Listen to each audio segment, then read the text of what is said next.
a Apocalipsis capítulo 3 nuevamente. Hemos llamado nuestro estudio a través del libro del Apocalipsis Días de un futuro presente, ¿verdad? Y aunque parece un poco un juego de palabras, en realidad es el recordar que saber nuestro futuro va a impactar cómo vivimos nuestro presente. Saber nuestro destino va a impactar cómo llegamos allí. Y eso es lo que nos muestra el libro de Apocalipsis. Ahora, el título para nuestro estudio, vamos a estar en esos dos lugares, Hechos, Apocalipsis 3 y Romanos 8. El título de hoy, La iglesia zombie. La iglesia zombie. Sí. Y antes de que tomes tus cosas y te pares y salgas por esa puerta, déjame explicarte. ¿Cuántos han visto una película de zombies? Estás en la iglesia, no puedes mentir. Mira, cuántos pecadores. Mentira. Cuando nos referimos a un zombie, sabemos que es una palabra extranjera, no es una palabra oriunda de nuestro país, pero sin embargo, entendemos ese concepto de una persona muerta viviente, un muerto viviente como es conocido también, un zombie, ¿verdad? Nos referimos a un personaje de la ciencia ficción que tiene una obsesión con cosas asquerosas, el canibalismo, una persona que está muerta pero que de alguna manera vive y camina. Y mientras que parece una idea macabra en la mente de un cineasta, en realidad el concepto de un muerto viviente ha estado con nosotros por siglos. Pues tenemos estos tipos de conceptos en las prácticas del vudú en Haití, en las leyendas antiguas en el África y hasta en el pedazo de literatura más antiguo conocido a la humanidad, en Mesopotamia. Uno de los poemas más antiguos, el documento histórico más antiguo que conocemos, habla acerca de este concepto de un muerto viviente. Así que el concepto de un zombie ha estado aterrorizando a la humanidad por siglos. No solamente en las películas de terror, de las cuales por si acaso no soy un fan. Pero ¿qué tiene que ver todo esto con nuestro estudio esta mañana? Pues tenemos que recordar que estamos estudiando capítulos 2 y 3, esta sección del libro de Apocalipsis, en donde encontramos que Jesús escribe cartas, o mejor dicho, dicta cartas a su siervo el apóstol Juan para que las escriba y las envíe a 7 diferentes y distintas y específicas iglesias en la región de Asia Menor. Ahora, hemos venido estudiando estas semanas, hemos pasado una semana en cada una de estas cartas. Hoy estamos en el mensaje a la iglesia en Sardis, en el capítulo 3. Y veremos hoy también cómo es que se ve una iglesia zombie. Y qué es lo que Jesús tiene que decir al respecto. Así que, sin más, acompáñame allí, capítulo 3 de Apocalipsis, y comenzamos leyendo en el versículo 1. Dice: escribe al ángel de la iglesia en Sardis, el que tiene los 7 espíritus de Dios y las 7 estrellas, dice esto: yo conozco tus obras, que tienes nombre de que vives y que estás muerto. Sé vigilante y afirma las otras cosas que están para morir, porque no he hallado tus obras perfectas delante de Dios. Acuérdate pues de lo que has recibido y oído, y guárdalo y arrepiéntete. Pues si no velas, vendré sobre ti como ladrón, y no sabrás a qué hora vendré sobre ti. Pero tienes unas pocas personas en Sardis, que no han manchado sus vestiduras, y andarán conmigo en vestiduras blancas, porque son dignas. El que venciere será vestido de vestiduras blancas, y no borraré su nombre del libro de la vida, y confesaré su nombre delante de mi Padre y delante de sus ángeles. El que tiene oído, oiga lo que el Espíritu dice a las iglesias. Esta es la carta de Jesús a la iglesia en Sardis, y sorprendentemente ese es uno de los mensajes, y no la carta más corta que Jesús escribe, ¿no? Es una carta bastante pequeña. El mensaje a Sardis es una carta pequeña, pero concisa. Jesús, a diferencia de otras iglesias a quienes escribe, Jesús no tiene casi nada bueno que decir acerca de la iglesia en Sardis. De hecho, tiene mucho que corregir. Ahora, fíjate por un momento el título con el que Jesús se describe en el versículo 1. El título de Jesús describe a cada iglesia y escoge deliberadamente un título específico y distinto para cada una de las 7 iglesias. A cada una de las 7 iglesias tomaba una parte de quién él era, una parte de su naturaleza y resaltaba esa parte, esa cualidad para cada una de las 7 iglesias. Y en el caso de la iglesia en Sardis, él dice, ¿cuál es el título de Jesús, por favor? Él es el que tiene, ¿qué? 1, 2, 3. Los 7 espíritus de Dios. ¿Y qué más? Las 7 estrellas. No han tomado desayuno, creo. El que tiene los 7 espíritus de Dios y las 7 estrellas, ¿no? Jesús se refiere aquí a algo muy importante, algo que la iglesia en Sardis necesitaba recordar. En la Biblia, y especialmente en el libro de Apocalipsis, encontramos que bastantes porciones de este libro contienen un lenguaje simbólico, ¿no? Y la razón por la que hay un lenguaje simbólico en el libro de Apocalipsis es porque Juan está teniendo una visión de algo celestial, está viendo una visión de algo que no puede entender en su totalidad todavía, porque es una visión que algo que Jesús le está mostrando, es algo celestial, y mucho al estilo de los profetas del Antiguo Testamento, cuando veían una visión celestial, para tratar de comunicar esa visión a otras personas, lo único que podían hacer es tomar y utilizar palabras que la gente conocía. En otras palabras, tratar de describir con palabras terrenales una visión celestial. Y esa misma técnica es la que encontramos aquí en el libro de Apocalipsis, donde Juan está describiendo estas cosas, y tú puedes observar esas palabras clave donde dice, y esto era como una, etcétera, ¿no? Y había una criatura que tenía 4 cabezas, y las cabezas era como un león y la otra era como un águila. No quiere decir que era literalmente así, pero algo similar, y estaba describiendo a esta criatura de una manera comprensible. Ahora, ¿por qué menciono lo del lenguaje simbólico? Pues porque aquí en este versículo encontramos algo similar. No tanto con una imagen simbólica, pero con un número. Porque en la Biblia los números también tienen algún significado, ¿no? El número 7, por ejemplo. Quiero decirte que en el libro de Apocalipsis encontramos varias veces el número 7. Aquí lo encontramos por lo menos 2 en este solo versículo, 7 espíritus y 7 estrellas.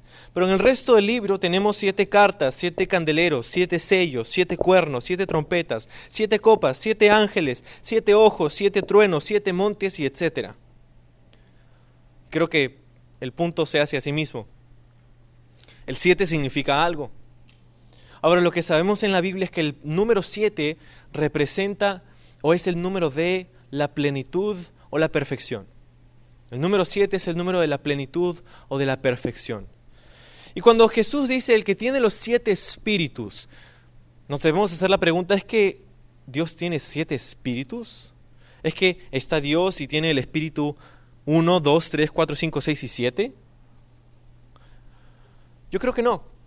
Yo creo que Dios tiene un espíritu y es el Espíritu Santo. Es un solo, su espíritu.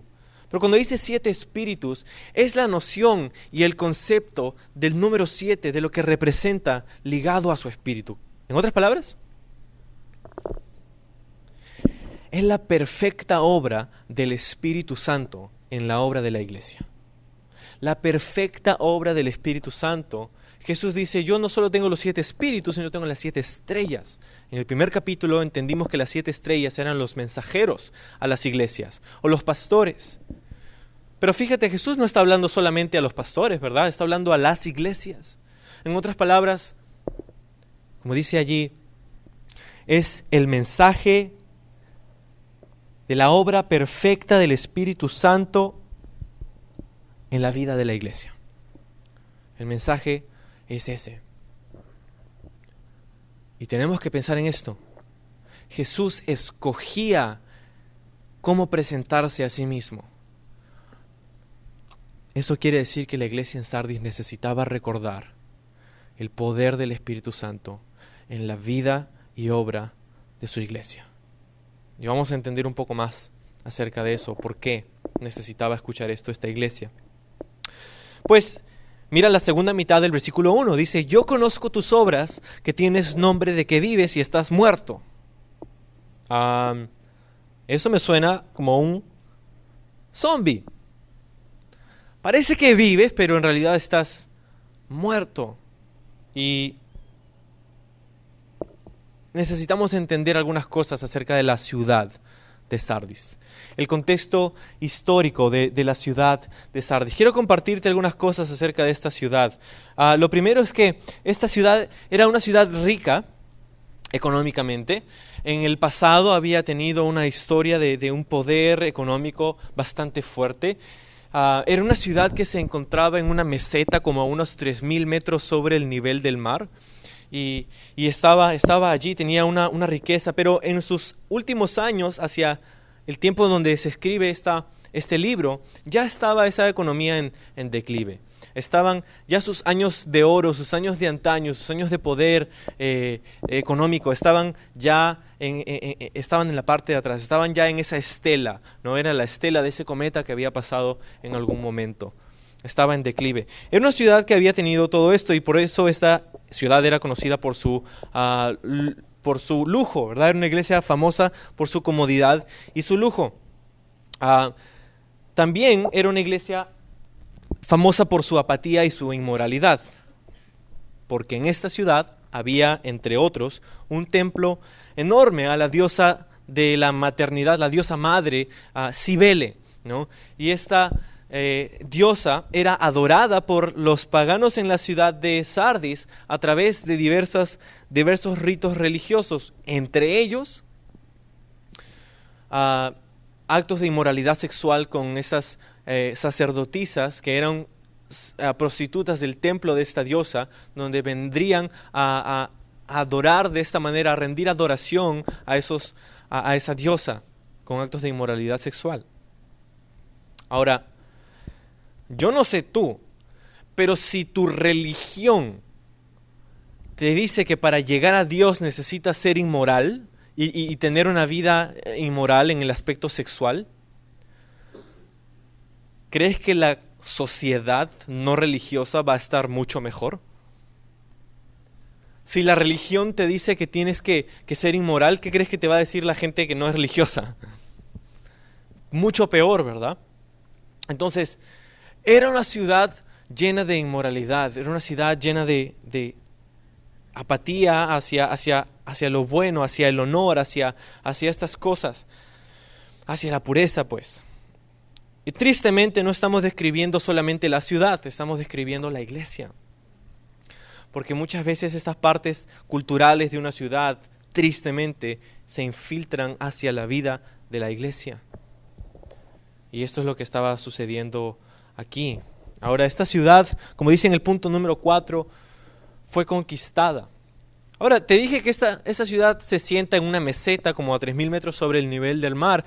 Y por esa razón los ciudadanos de Sardis, los del ejército de Sardis, creían que su ciudad era intocable, era inconquistable. Nadie puede vencer, nadie puede ganar, nadie puede tomar nuestra ciudad. ¿Por qué? Porque estamos en un lugar tan alto que para que un ejército suba y pelee con nosotros es imposible. Pero ¿sabes qué? En el año 549 a.C., el rey Ciro, el rey de los persas, le dijo a su ejército: si alguno de ustedes me dice y hace una estrategia de cómo tomar esta ciudad de Sardis, yo lo voy a recompensar con muchas riquezas. Sin duda los soldados comenzaron a observar y estudiar la ciudad de Sardis para ver cómo poder tomarla. Un día, un soldado en Sardis estaba paseándose cuando de pronto su casco se cayó y comenzó a rodar por esta colina y comenzó a caer cuesta abajo. El soldado tomó un camino secreto para bajar y recoger su casco y subir, mientras tanto siendo observado por los soldados persas. Los soldados regresaron y le dijeron al rey: hemos encontrado la manera en cómo tomar esta ciudad. Hay un pasaje que hemos visto. Y en ese año, 549, el ejército persa entró y tomó esta ciudad y la conquistó fácilmente. ¿Sabes por qué? Porque la ciudad, los soldados no estaban atentos. Creyeron que estaban en un lugar de seguridad que no tenían. Se creyeron una falsa idea, un falso concepto de seguridad. Y porque lo hicieron, fueron conquistados rápidamente. Lo triste es que no solamente sucedió esa vez. 200 años después, en el año 214, antes de Cristo, Antíoco el Grande, o Antíoco III, vino y tomó la ciudad usando el mismo método.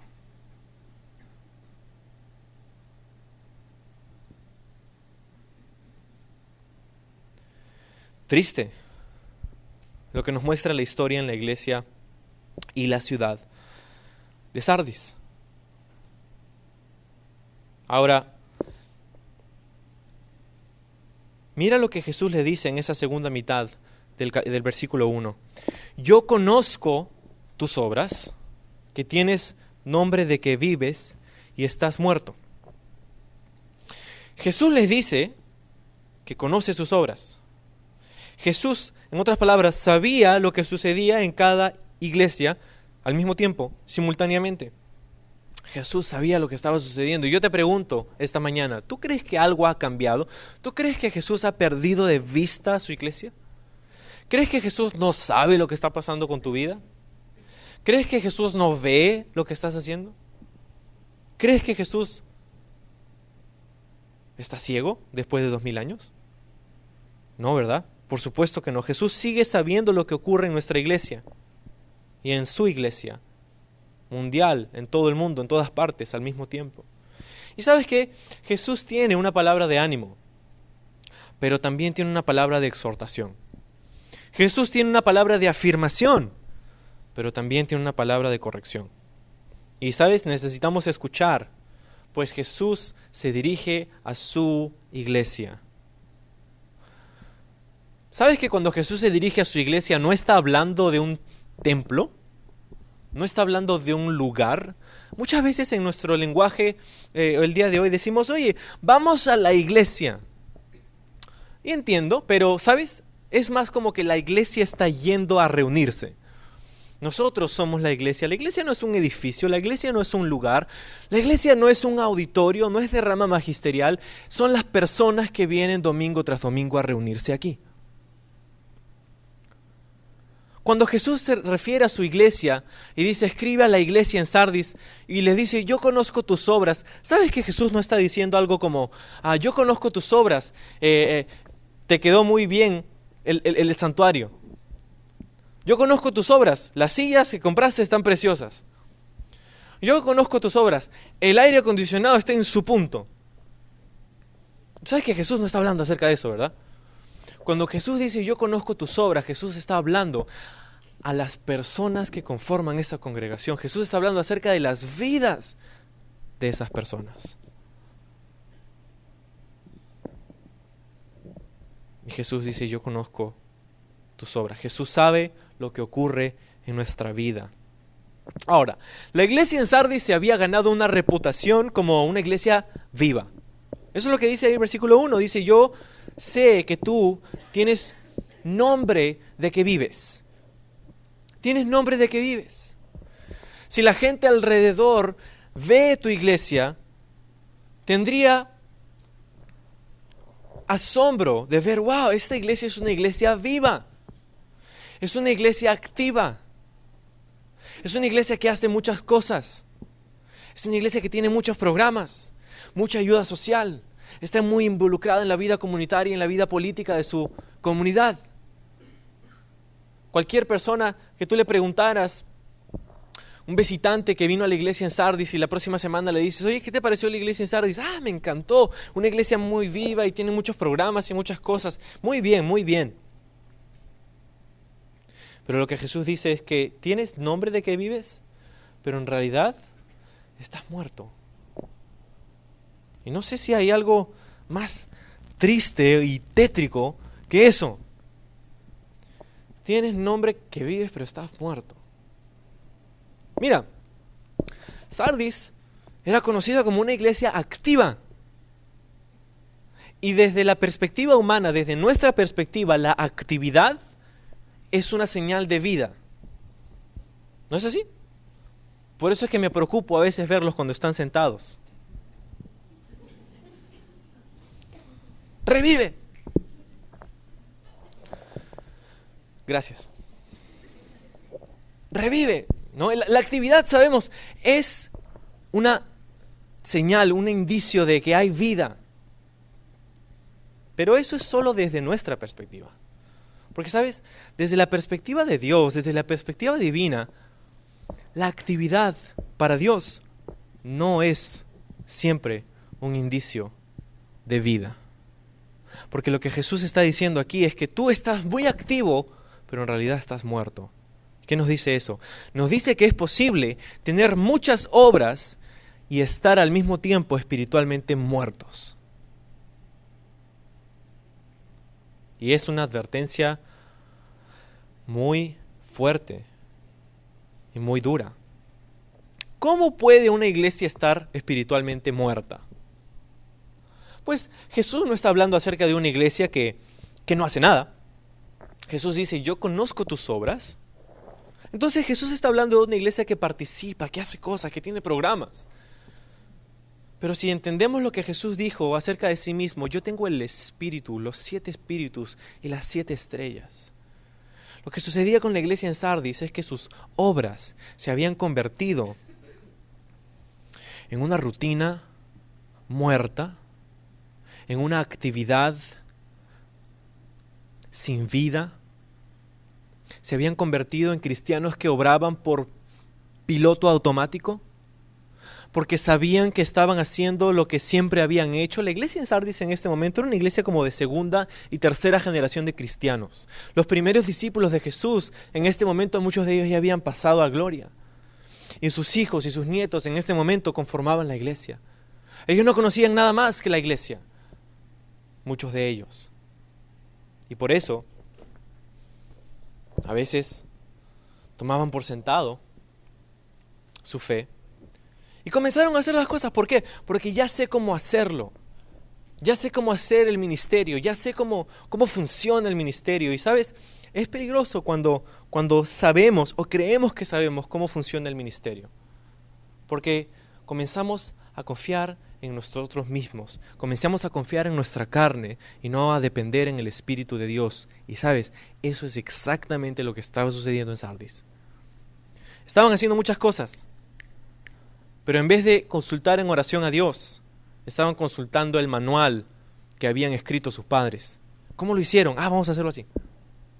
¿Y por qué lo haces así? Bueno, porque así siempre lo hemos hecho. ¿Pero has orado? ¿Para qué?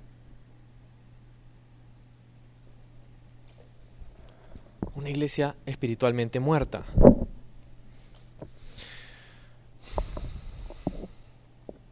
Y tengo que decirles algo esta mañana. Yo sé que no siempre vas a estar sentado en este lugar. La vida y el Señor te va a llevar por diferentes caminos. Y no siempre vas a vivir en esta ciudad. No siempre vas a asistir a esta iglesia. Y mientras lo haces, yo tengo el agrado y el honor y el privilegio de llamarme su pastor. Y mientras el Señor lo permita, voy a continuar orando por ustedes y amándoles en el Señor y enseñándoles el consejo de la palabra de Dios. Es mi corazón. Pero yo sé que no soy dueño de nadie. Yo sé que hay personas que vienen y van, hay visitantes que vienen y van a otras iglesias, o personas que estuvieron aquí por años y luego están yendo a otros lugares, y está bien. Pero tengo que decirte algo. Cuando estás orando, cuando estás preguntándote, cuando estás explorando las opciones que tienes, porque tienes opciones. Calvary Chapel Lima no es los únicos dueños del Evangelio. No somos la única iglesia del cuerpo de Cristo en nuestro país o ciudad. Pero cuando estás orando por una iglesia a la cual asistir, de la cual formar parte, no cometas este error.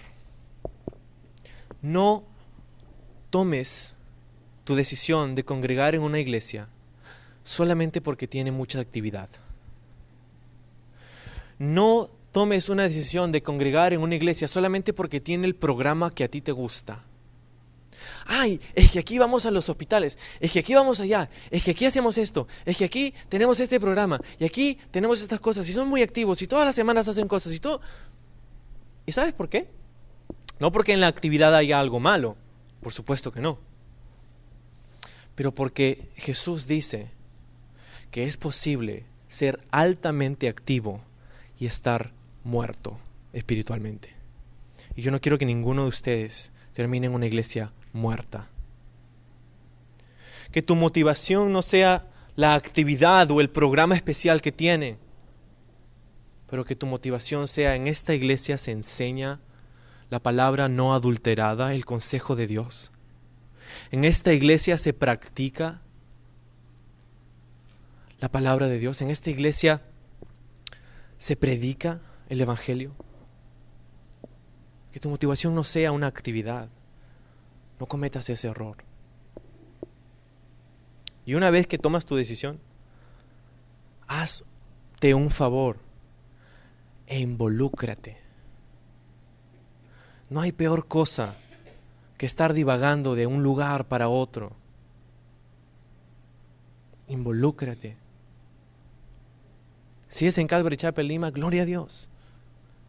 Si es en otro lugar, gloria a Dios, pero involúcrate. No te quedes afuera. Entonces, Sardis, una iglesia espiritualmente muerta, por su mayoría. ¿Sabes? Alguien preguntaba y hacía una pregunta bastante sobria, yo creo. Y yo les hago esta pregunta.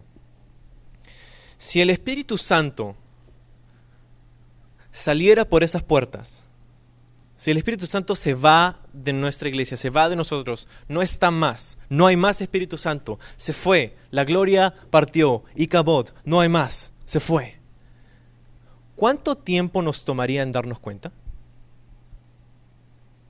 Es que vendríamos todas las semanas y pondríamos la misma cara y pondríamos los mismos instrumentos en los mismos lugares y cantamos las mismas canciones y ponemos la misma sonrisa cuando alguien nos pregunta ¿cómo estás? Así muy bien, y semana tras semana tras semana venimos haciendo lo mismo, la misma rutina sin vida, cuando el Espíritu Santo se fue por esas puertas. Nos tomaría semanas, meses, años darnos cuenta que el Espíritu Santo se fue. Mi oración es que jamás lleguemos a ese extremo. Mi oración es que podamos seguir al Espíritu Santo a donde sea que Él nos lleve, a someter nuestros planes y nuestra estructura de tal manera que somos dóciles para que el Señor crezca su obra entre nosotros. Es que siempre lo hemos hecho así, pues. Necesitamos permanecer dóciles a ser moldeados por el Espíritu de Dios.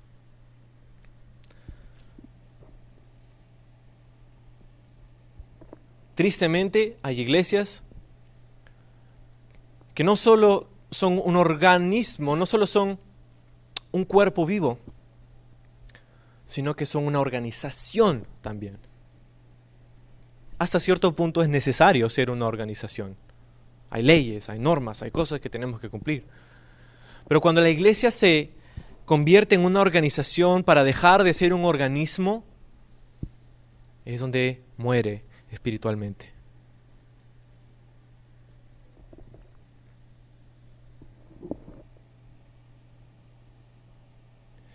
Estamos hablando de las obras de la carne.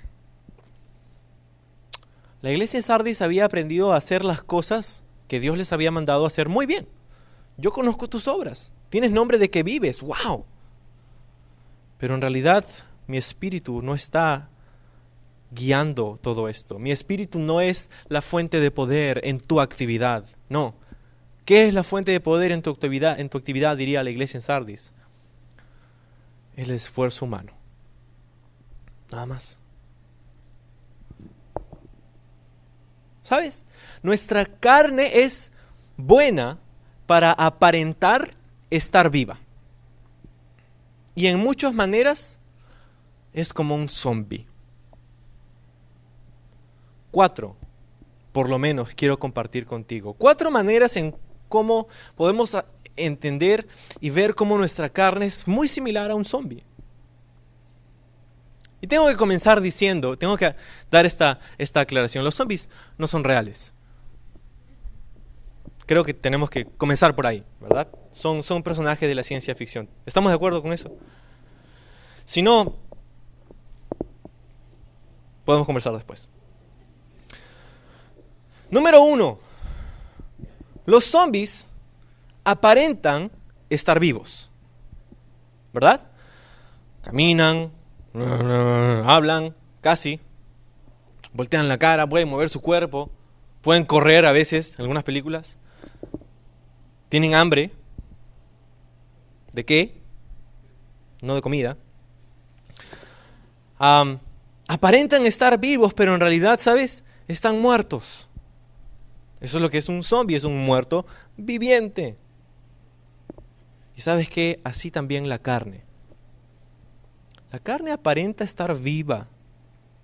Podemos tener una reputación, podemos tener actividad, podemos tener obras, programas, ayuda social, pero sin Jesús, sin el Espíritu de Dios, sin el poder de su Espíritu Santo, estamos muertos. Es lo que dijo Jesús. Quiero leerte 2 versículos, Efesios capítulo 2. Efesios 2:5. Dice, aún estando nosotros, dice Pablo, muertos en nuestros pecados, Dios nos dio vida juntamente con Cristo. Por gracia sois salvos. Colosenses capítulo 2, versículo 13. Colosenses 2:13. Pablo dice allí también, y a vosotros, estando muertos en vuestros pecados y en la incircuncisión de vuestra carne, os dio vida juntamente con Él, perdonándoos todos los pecados. Nuestra carne aparenta estar viva, pero en realidad está muerta. Número 2. Los zombies no se relacionan. Un zombie jamás será tu amigo. Puedes haber visto la película Mi amigo Polly, pero nunca vas a ver la película Mi amigo el zombie.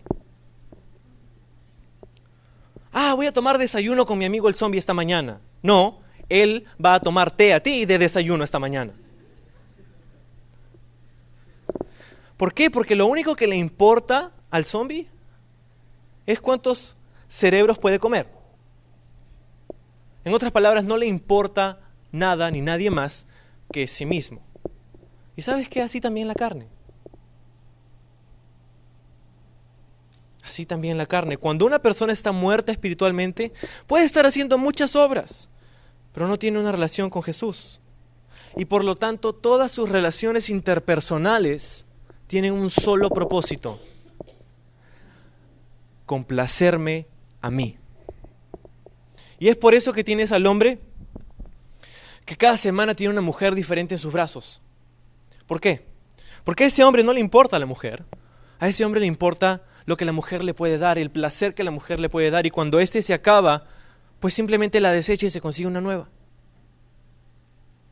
Típico ejemplo de un zombie espiritual. O tienes una persona en el trabajo que trata de hacer amigos y ves como que está demasiado empeñado en hacer amigos con todo el mundo y luego te diste cuenta que tuvo un ascenso y apenas tuvo el ascenso se olvidó de todos sus amigos y los comenzó a tratar mal y a insultar y a degradar. ¿Por qué? Porque lo único que esa persona estaba buscando era la promoción personal. Lo único que le importaba a esa persona era avanzar y progresar ella misma, pero no tenía ningún interés por las personas a su alrededor. Típico zombie espiritual. No nos importa a nadie más que nosotros mismos. Esa es nuestra carne.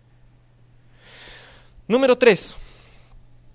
Los zombies usualmente pueden infectar a los demás muy fácilmente. Con una mordida basta. ¿Sabes qué? Así también la carne.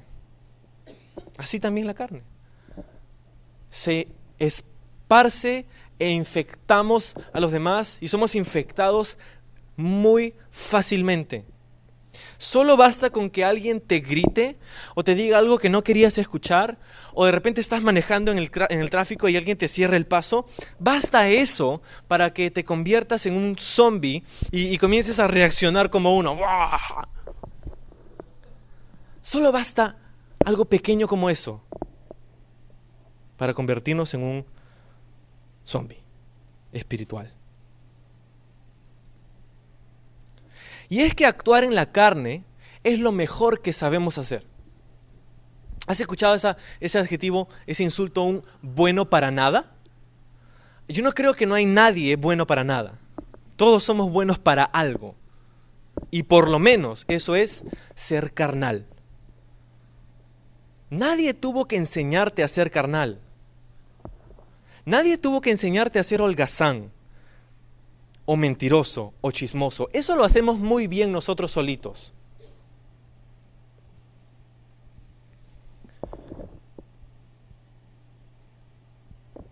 Es nuestra naturaleza.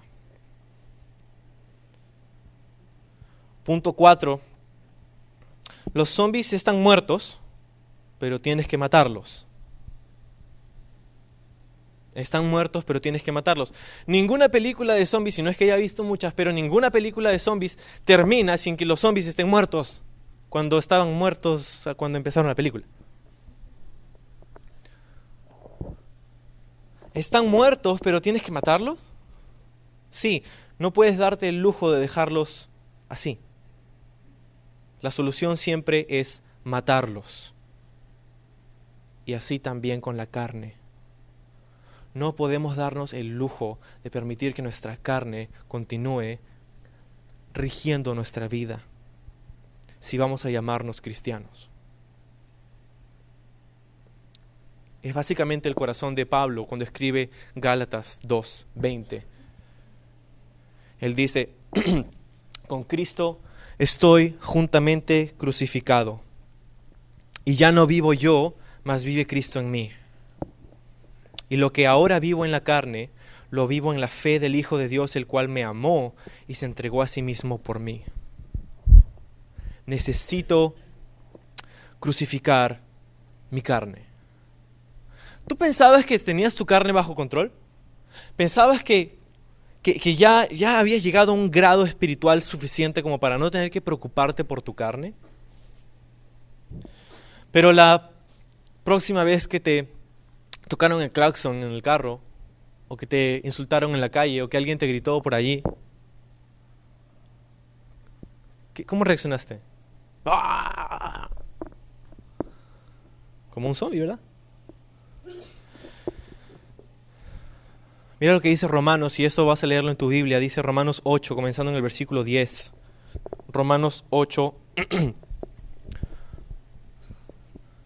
del 10 al 13. Dice, pero si Cristo está en vosotros, el cuerpo a la verdad está muerto a causa del pecado, mas el espíritu vive a causa de la justicia. Y si el espíritu de aquel que levantó de los muertos a Jesús mora en vosotros, el que levantó de los muertos a Cristo Jesús vivificará también vuestros cuerpos mortales por su espíritu que mora en vosotros. Así que, hermanos, deudores somos no a la carne, para que vivamos conforme a la carne. Porque si vivís conforme a la carne, moriréis. Mas si por el espíritu haces morir las obras de la carne, viviréis. La única solución para matar al zombie que hay en ti es matarlo. No he visto ninguna película de zombies en donde la solución es domarlos, domesticarlos, controlarlos. Siempre empieza así y se dan cuenta que al final pueden más. No podemos dominar a los zombies, tenemos que matarlos. Lo mismo es cierto con nuestra carne. Pensamos domar nuestra carne. Vamos a enseñarle. A ver, siéntate. Trae la pelota. Pensamos domesticar nuestra carne, pero al final termina nuestra carne domesticándonos a nosotros. La única solución es matarla. ¿Y cómo lo hacemos? Jesús nos explica en el próximo versículo 2 de Apocalipsis 3. Sé vigilante y afirma las otras cosas que están para morir, porque no he hallado tus obras perfectas delante de Dios. Acuérdate pues de lo que has recibido y oído, y guárdalo, y arrepiéntete, pues si no velas, vendré sobre ti como ladrón, y no sabrás a qué hora vendré sobre ti. ¿Cómo matamos a ese zombi? Como dice Gálatas, yo no vivo más, vive Cristo en mí. No le debo nada a la carne, dice Romanos, le debo al Espíritu. Vivamos por el Espíritu. Crucifiquemos las obras de la carne. Jesús dice, sé vigilante y afirma las otras cosas que están para morir. ¿Sabes cuál es la imagen aquí? Es lo que Jesús enseñó en Juan 15. Él dijo, yo soy la vid y ustedes son los pámpanos. Apartados de mí, nada podéis hacer. Y la imagen aquí con la iglesia en Sardis es de un pámpano, es una rama que ha sido cortada de la fuente de nutrición, de la raíz. Ahora yo te pregunto algo, si alguna vez has cortado una rama, tomas la rama y la llevas a tu casa y por esa primera hora, por ese primer momento en donde has cortado la rama, ¿hay algún cambio externo? No, ¿verdad? La rama la cortaste y se queda igual. Es igualita, es la misma rama, se ve idéntica, pero tú sabes que no está conectada a la fuente de nutrición. Lo triste es que no va a durar así por siempre. El momento en el que cortaste esa rama, le diste su sentencia de muerte, y aunque por este momento parece idéntica, más tarde, unas horas o días después, va a estar completamente marchita y muerta. La imagen es la misma con la iglesia en Sardis. Ese pámpano que ha sido cortado porque dejamos de tener comunicación con el Espíritu Santo, dejamos de recibir el poder del Espíritu Santo, de tener una relación íntima con Jesús. Fuimos cortando esa relación personal con Él, fuimos cortando nuestra comunicación con la fuente de nutrición para nuestra alma. Y de repente por afuera todo está bien. Por afuera te ves idéntico que un cristiano auténtico. Por afuera te ves pulcro. Por afuera todo el mundo te alaba. Por afuera todo el mundo sabe y ve algo hermoso. Estás igual. Pero no estás conectado a esa fuente. Y no te engañes. Porque puede ser que por ahora te veas idéntico a un cristiano, pero más adelante vas a terminar como esa rama, marchita y muerta. No podemos darnos el lujo de cortar nuestra comunicación con la fuente de nutrición del Espíritu Santo. Afirma lo que está para morir, dice Jesús. Dice, porque no he hallado tus obras perfectas delante de Dios. ¿No he hallado tus obras perfectas? Dirías, Jesús. Manolo, Jesús seguramente no está esperando que yo sea perfecto, ¿verdad? La Biblia no dice algo como que no hay justo ni aun uno. ¿Dios no sabe acaso que no somos perfectos? ¿Cómo es que no ha encontrado mis obras perfectas delante de Dios? Y si tú me dices, seguro que Jesús no está esperando que sea perfecto, ¿verdad? Yo te respondo, exacto. Jesús no está esperando que tú seas perfecto. Jesús no está esperando que tú llenes una cuota de buenas obras lo suficiente como para darte acceso al cielo. Jesús no está esperando eso de ti. Jesús, de hecho, tomó parte y fue activamente para darte algo que tú no podías conseguir. Él tomó acción e hizo lo que nadie podía, darnos su justicia perfecta en el sacrificio de Jesús. Su justicia por mi pecado, su perfección por mi defecto. ¿Jesús está esperando que yo sea perfecto? No. Jesús ya fue y lo hizo. Él lo hizo por ti. Quiero contarte algo acerca del Antiguo Testamento. En el Antiguo Testamento, antes de que se construya el templo, había algo que se llamaba el tabernáculo de reunión. Y era allí donde estaba, detrás del velo, una caja que se llamaba el Arca del Pacto.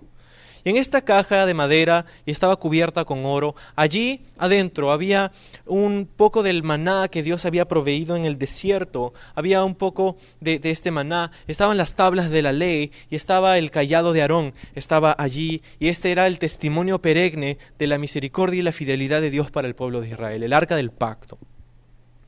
Esta caja estaba tapada, tenía una tapa pues. Esta tapa era conocida como el propiciatorio. Era la parte superior, la tapa de la caja.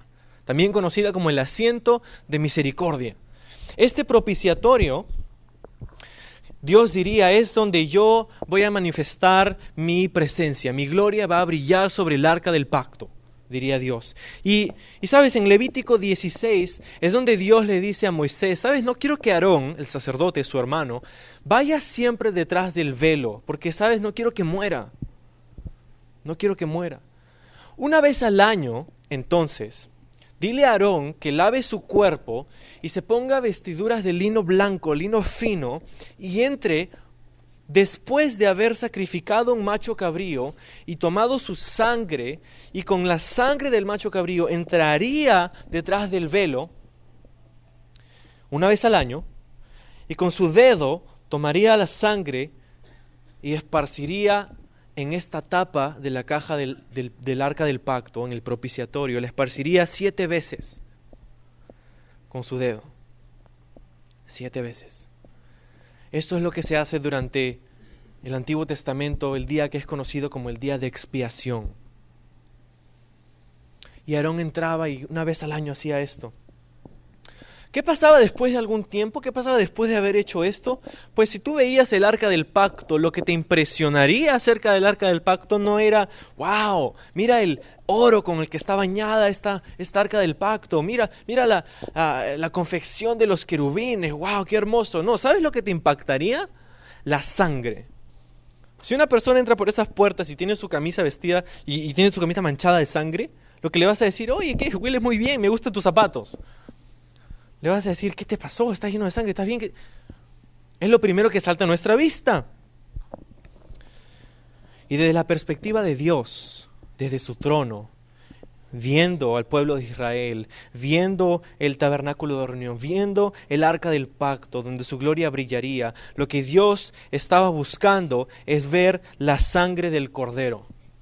Es ver la sangre que había sido sacrificada y echada sobre este asiento de misericordia, sobre el propiciatorio. Y Dios se acordaría entonces de que los pecados de su pueblo habían sido perdonados, que los pecados de su pueblo habían sido cubiertos por esta sangre.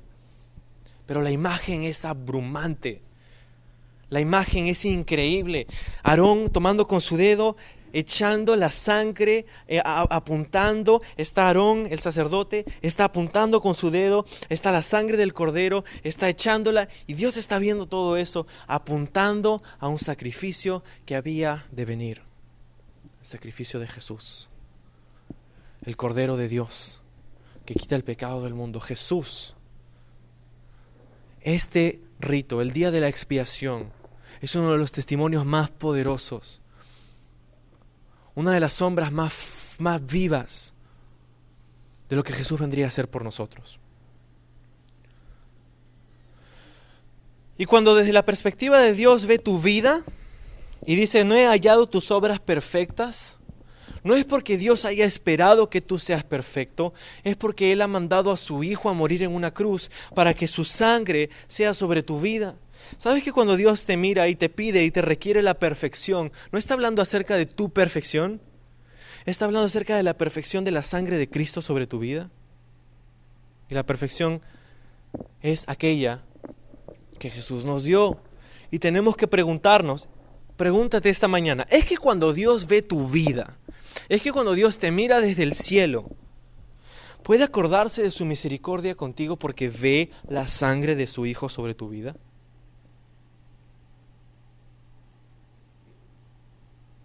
¿Has rendido tu vida a Cristo? ¿Has tomado su sangre como el perdón de tus pecados, como lo que fue? Si no, jamás podremos agradar a Dios. Algunos viven tratando de probarle algo a Dios. Vamos a probarle a Dios que nosotros somos buenos y fieles y vamos a hacer esto y vamos a hacer lo otro y todos los programas y vamos a hacer todas las cosas. Y algunos cristianos viven para probarle algo a Dios. ¿Sabes lo único que le tenemos que probar a Dios? Lo único que le podemos probar a Dios es que somos unos inmundos pecadores. Eso es lo único que le podemos probar a Dios. Y lo probamos muy bien. Pero ¿sabes qué? Él ya sabe eso. Él ya lo sabe. No tenemos que probárselo. Él ya lo sabe. Y porque ya lo sabe, ha provisto para nosotros gracia y misericordia. Por eso Jesús dice aquí en capítulo 3 del libro de Apocalipsis, afirma estas cosas. La solución que leímos, acuérdate de lo que has oído, arrepiéntete, guárdalo. Son las instrucciones que Dios nos está dando a nosotros en el versículo 2 allí. 2 y 3. Arrepentirte. No sé qué piensas acerca del arrepentimiento, no sé qué entiendas por arrepentimiento, pero déjame tratar de ayudarte. El arrepentimiento no es sentirte mal por tu pecado. Eso se llama remordimiento. El arrepentimiento no es sentirte mal, ay, qué mal me siento porque he pecado y hasta lloras y derramas lágrimas delante del Señor. Eso está bien, pero no es arrepentimiento. Arrepentimiento es no solamente lamentarte por tu pecado, es de hecho dejar tu pecado. Eso es arrepentimiento. Arrepentimiento es cambiar de dirección. Arrepentimiento es estar de acuerdo con Dios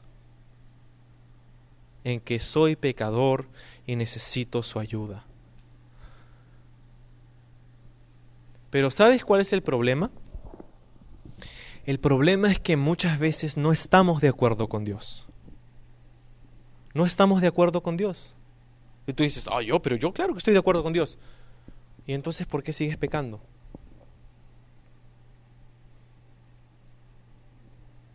Entonces, ¿por qué tratas de probarle a Dios que puedes hacer algo en tus fuerzas, que puedes ganarte el cielo?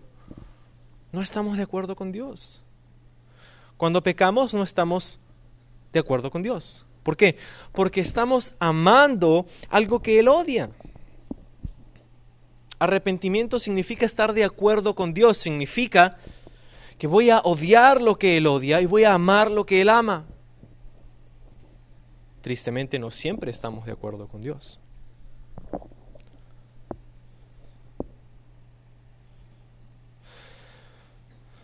¿Sabes cuál es el peligro de no velar? Como dice aquí. El peligro de no velar, como vemos en el versículo 3 al final, dice, si no velas, vendré sobre ti como ladrón y no sabrás a qué hora vendré sobre ti. El problema de no velar es que no vamos a estar preparados para la venida de Cristo. Es el problema. Cristo puede venir en cualquier momento. Si viene hoy, ¿estamos listos para su venida? Si Cristo hubiera venido ayer en la noche, ¿hubieras estado listo? Si Cristo hubiera venido el viernes en la noche, ¿hubieras estado listo? Fíjate lo que dice Juan en 1 de Juan capítulo 28. Te lo leo y si quieres apunta la referencia. 1 de Juan 2:28 dice, y ahora hijitos, permaneced en Él para que cuando se manifieste, esto es Jesús, tengamos confianza para que en su venida, no nos alejemos de Él avergonzados. A su venida no nos alejemos de Él avergonzados, permaneced en Él. Yo no quiero que Jesús venga y me sorprenda como un ladrón en la noche porque no estuve preparado.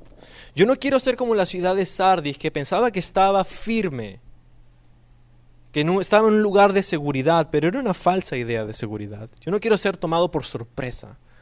Y esto puede ser interpretado de dos maneras. Puede que está hablando acerca del rapto, está hablando acerca de Jesús viniendo por nosotros para llevarnos y nosotros no estamos preparados para eso. O puede referirse a que Jesús está hablando acerca del juicio que Él enviará como disciplina para sus hijos. Y hablando del juicio, esa disciplina te agarrará de imprevisto. Cualquiera sea el caso, necesitamos estar preparados para la venida de Jesús. ¿Cómo? Mira el siguiente versículo. Versículo 4 dice, pero tienes algunas pocas personas en Sardis que no han manchado sus vestiduras y andarán conmigo en vestiduras blancas, porque son, ¿qué dice? Dignas. El que venciere será vestido de vestiduras blancas. Dice allí, hay algunas personas en Sardis que no han manchado sus vestiduras. Ahora, ¿vestiduras blancas? Las vestiduras blancas en la Biblia representan algo muy importante.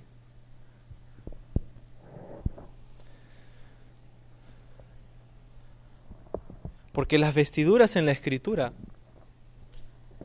vienen desde el principio.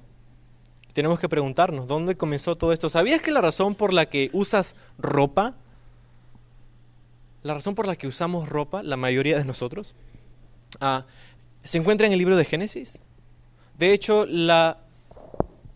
cualquier pregunta existencial, cualquier pregunta que tiene que ver con nuestra vida, cualquier pregunta del universo, cualquier pregunta, su respuesta se encuentra en capítulos 1 al 11 del libro de Génesis. Ahí está. ¿Por qué usas ropa?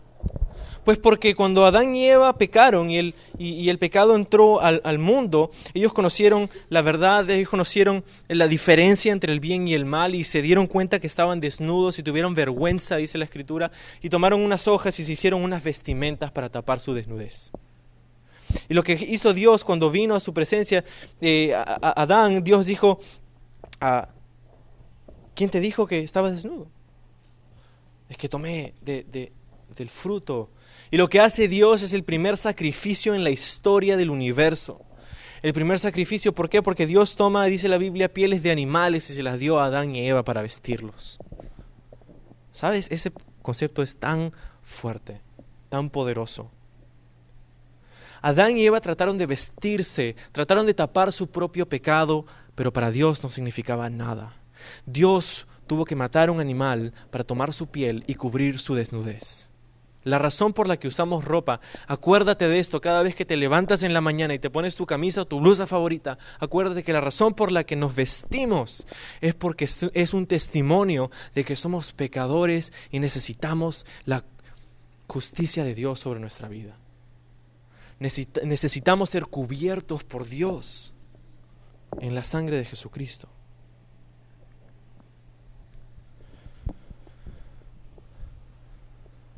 Pablo lo explica muy claramente en Filipenses 3, 9 y 10. Él dice, cuando yo sea hallado por Él, dice, yo quiero ser hallado en Él, no teniendo mi propia justicia, que es por la ley, sino la que es por la fe de Cristo, la justicia que es de Dios por la fe. La justicia que es de Dios por la fe. Vestiduras en la Biblia representan la justicia de una persona. La justicia de una persona. Y lo que Jesús está diciendo aquí es que si vencemos, seremos vestidos de una justicia perfecta. Y dice, yo andaré con Él. En el versículo 5, fíjate de dónde vienen estas vestiduras. El que venciere será vestido de vestiduras blancas, dice, y no borraré su nombre del libro de la vida, y confesaré su nombre delante de mi Padre y delante de sus ángeles.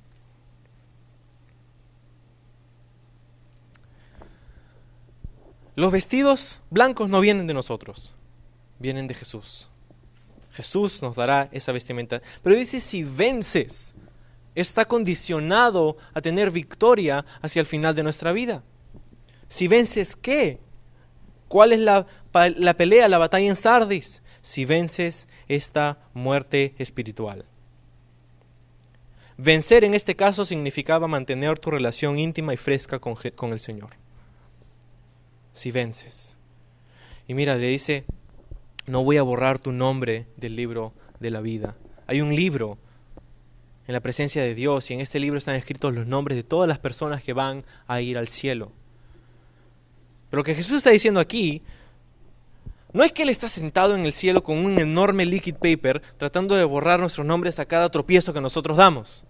Voy a borrar tu nombre. Uy. Jesús no está diciendo esto. Jesús está mostrándonos que podemos tener un lugar con Él en el cielo, que nuestros nombres pueden estar escritos en el libro de la vida. ¿Sabes? En la antigüedad no había RENIEC, no había DNI, no había nada de esto. En la antigüedad las ciudades escribían en un enorme libro, en varios libros, los nombres de los ciudadanos que vivían en esa ciudad. Y cuando esa persona, ese ciudadano moría, las autoridades venían y borraban su nombre del libro. Lo que está diciendo Jesús aquí es que nosotros podemos ser ciudadanos del cielo, que podremos tener un lugar con Él a través del sacrificio de Jesús, no a través de nuestras propias vestiduras.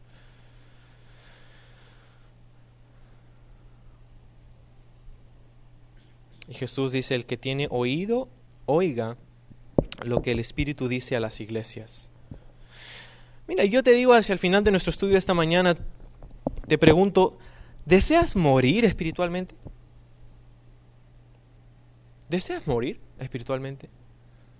¿Quieres estar muerto algún día espiritualmente? Si quieres morir espiritualmente, te recomiendo 3 cosas. Deja de orar, deja de leer la Biblia y deja de compartir tu fe. Deja de hacer estas 3 cosas y te prometo que en algún momento en tu caminar vas a morir espiritualmente. De repente vas a estar haciendo muchas cosas por el Señor y wow, qué bueno, pero vas a estar muerto espiritualmente. Deja de orar, deja de leer la Biblia, deja de compartir tu fe y vas a morir espiritualmente. ¿Por qué? Porque estamos cortando nuestra comunicación con la fuente de nutrición para nuestra alma. No queremos morir espiritualmente. Y de repente te encuentras aquí esta mañana y dices, wow, creo, según lo que estamos viendo, que estoy en ese lugar. Me siento muerto espiritualmente. Estoy haciendo muchas cosas, pero no hay vida. O de repente estás en ese camino, estás llegando a eso, estás muriendo espiritualmente, estás agonizando espiritualmente. ¿Sabes? Quiero decirte esta mañana, a ti que estás aquí, que hay esperanza para ti. Hay esperanza para ti porque déjame decirte que Jesús está en el negocio de levantar a los muertos. Y lo hace muy bien. Y si tú te sientes así, pues lo que tienes que hacer es lo que Jesús dice aquí. Recuerda lo que has oído y recibido y guárdalo y arrepiéntete. Arrepiéntete. El que tiene oído, oiga lo que el Espíritu dice. Lo que te está diciendo esta mañana. Vamos a orar. Señor, gracias por tu palabra. Señor, porque nos das lo que necesitamos escuchar. No lo que queremos escuchar, pero lo que necesitamos. Y esta mañana te agradecemos porque nos adviertes, Señor.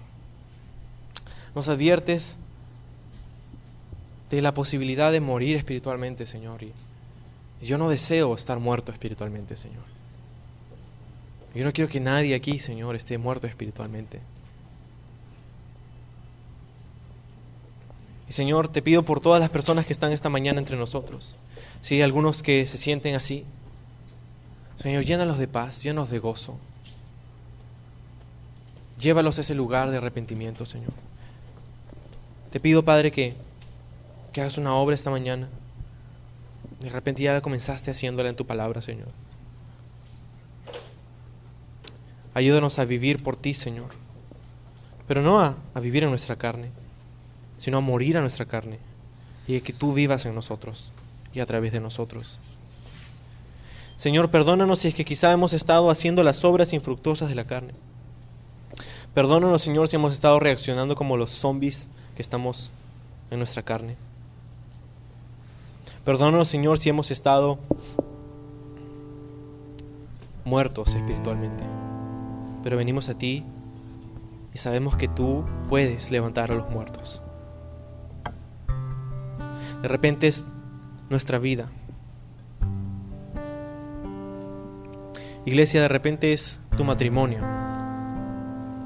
De repente es tu relación familiar. De repente es tu relación con el Señor. Hay partes en tu vida que quizás están muriendo porque has cortado tu comunicación con Cristo. No es muy tarde todavía.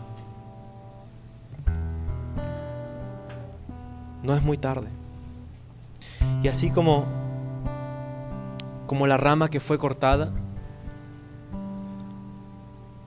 si no pasa mucho tiempo, un buen jardinero puede volverla a injertar. Hay esperanza para ti. Y así como estás con los ojos cerrados y estás ahí en tu lugar, si tú te sientes así y deseas ser injertado de nuevo o por primera vez, y deseas conocer a Jesús y deseas arrepentirte y deseas la vida que Él tiene para darte, si necesitas reconciliarte con Él, este es el tiempo. Esa rama que está cortada no tiene mucho tiempo. Nosotros tampoco. Y ahí donde estás, si quieres que oremos por ti esta mañana, te pido que levantes tu mano ahí donde estás. Si necesitas oración esta mañana entre nosotros, queremos orar. Dios te bendiga. Puedes levantar tu mano y vamos a orar por ti. Dios te bendiga también. Dios te bendiga. Dios te bendiga ahí atrás. Para todos ustedes que tienen sus manos levantadas, iglesia, necesitamos orar por ellos. Dios te bendiga. Vamos a orar. Señor, te pedimos por todas estas personas esta mañana que se han sentido identificadas con lo que tú nos has hablado esta mañana. Te pido que ahí donde están, Señor, tu Espíritu Santo, así como el libro de Ezequiel, le dijiste al profeta que ore para que los 4 vientos traigan el Espíritu y sople aliento de vida sobre esos huesos que estaban muertos. Señor, así también te pedimos por ellos, que tu Espíritu Santo descienda sobre ellos y reavive y reanime lo que estaba para morir o lo que estaba muerto, Señor. Y si tú levantaste tu mano, en realidad has confesado lo que todos nosotros necesitamos.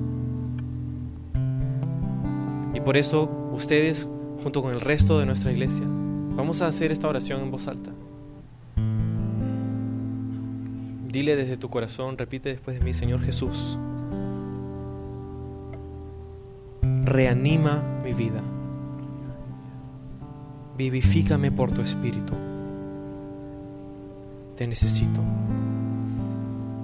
lléname de tu gozo, de tu paz, de tu misericordia y de tu amor. Gracias por Jesús. Quiero arrepentirme de mi pecado y estar de acuerdo contigo. Ayúdame a vivir delante de ti. En el nombre de Jesús.